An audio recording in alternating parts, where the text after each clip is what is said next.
Men of Iron. Chapter 15.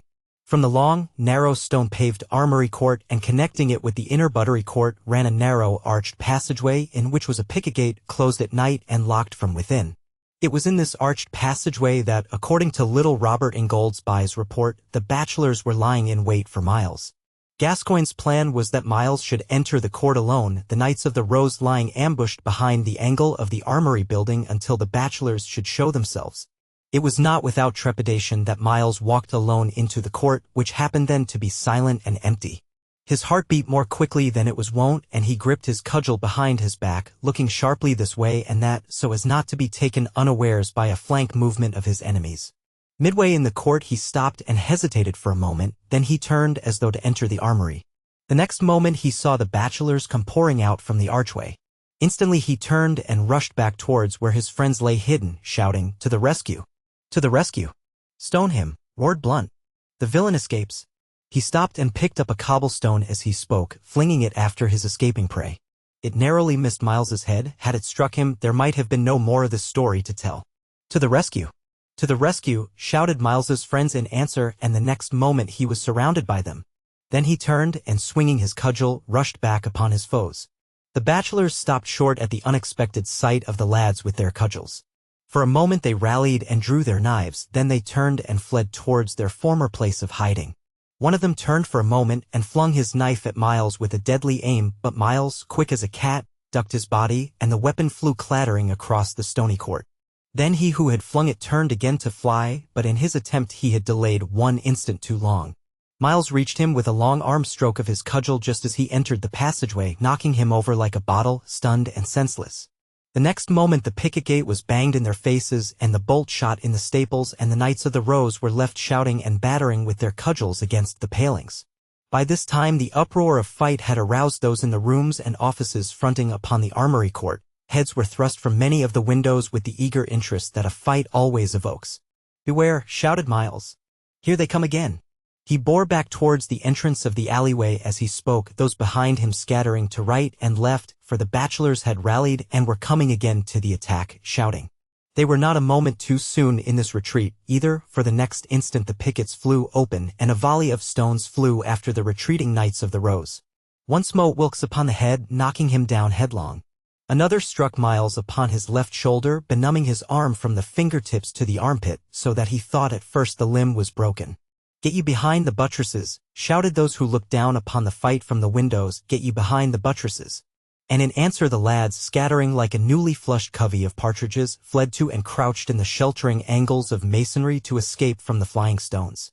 And now followed a lull in the battle, the bachelors fearing to leave the protection of the arched passageway lest their retreat should be cut off, and the Knights of the Rose not daring to quit the shelter of the buttresses and angles of the wall lest they should be knocked down by the stones.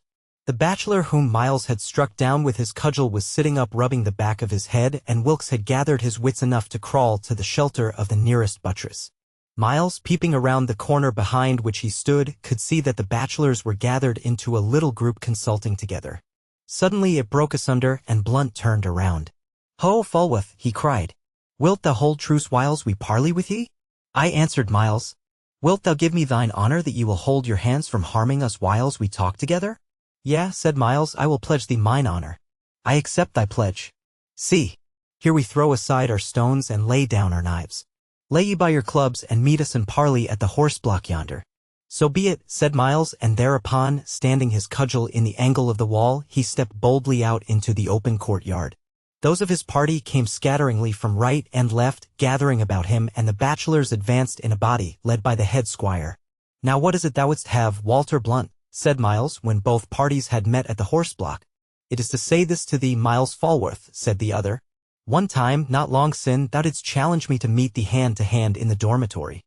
Then thou didst put a vile affront upon me, for the which I ha brought on this battle today, for I knew not then that thou wert going to try thy peasant tricks of wrestling, and so, without guarding myself, I met thee as thou didst desire.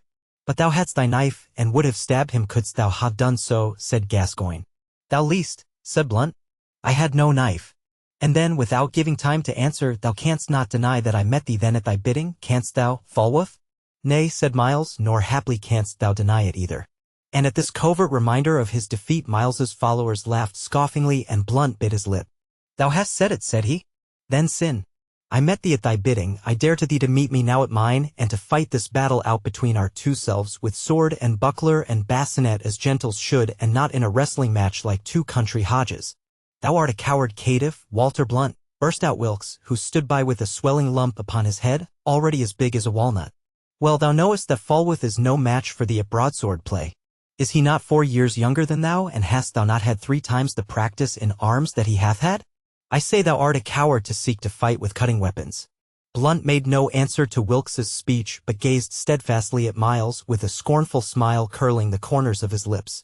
Miles stood looking upon the ground without once lifting his eyes, not knowing what to answer, for he was well aware that he was no match for Blunt with the broadsword. Thou art afraid to fight me, Miles Falworth, said Blunt, tauntingly, and the bachelors gave a jeering laugh in echo. Then Miles looked up, and I cannot say that his face was not a trifle whiter than usual. Nay, said he, I am not afraid, and I will fight thee, Blunt. So be it, said Blunt.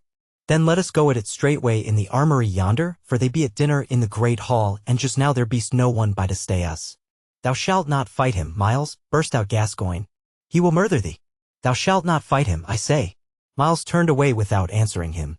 What is to do? Called one of those who were still looking out of the windows as the crowd of boys passed beneath. Blunt and Falworth are going to fight it out hand to hand in the armory, answered one of the bachelors, looking up. The brawling of the squires was a jest to all the adjoining part of the house.